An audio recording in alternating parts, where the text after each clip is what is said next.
Obviously, you were on BBC talking about knife crime and prevention with knife crime. That was in 2018. So how has it changed from then to now? Has it got better? Has it got worse?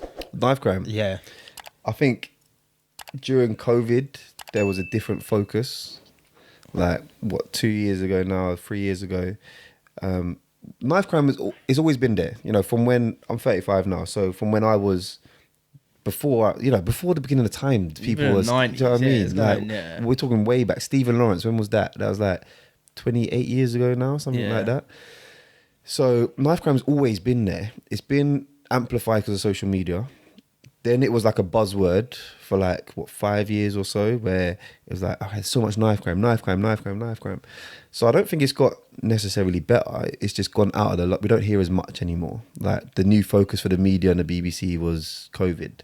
So that took over for a while. And there'll be something else. I know I've heard it creeping back in narrative, now. yeah. Just a different narrative. That's what it is. It's still there. It's still happening. It's still bad. It got worse in Luton. I feel like, not just in Luton, but all over, the generation care less. Like they're less scared of the consequences, so they'll do things in broad daylight. Like when I was younger and I was involved, I'll walk to town, walk through town, and I know if I see some boys from Marsh Farm, they ain't not gonna stab me in broad daylight. They're not. We might have a little fight. They might try to rush me, whatever. They're not gonna stab me. Now, you better be careful, because these boys will stab you wherever. They don't care. Cameras, broad daylight, it doesn't matter to them. I see that. I think you see that with the acid attacks and that in London. They just don't care. That shit's horrible, man. That's a different ball. We've been speaking about it a lot today as well, about knife crime, because someone on site was telling us about, in Milton Keynes, there's been 12 stabbings over the last couple of weeks or something like that.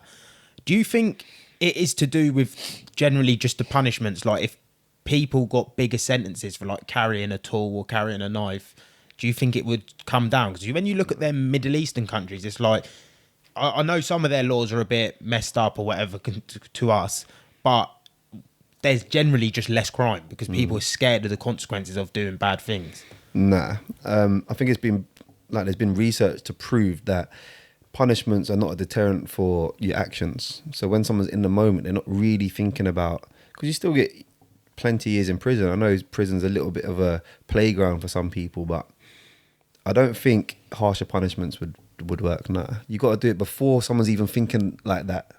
The prevention has got to happen way before someone's even thinking about picking up a knife and going to stab someone. You got to stop them walking out with that knife. Really. That's what it is. Stop them even thinking about walking out. Why do they even need to walk out with that knife? It has to come way before the punishment for it. Definitely.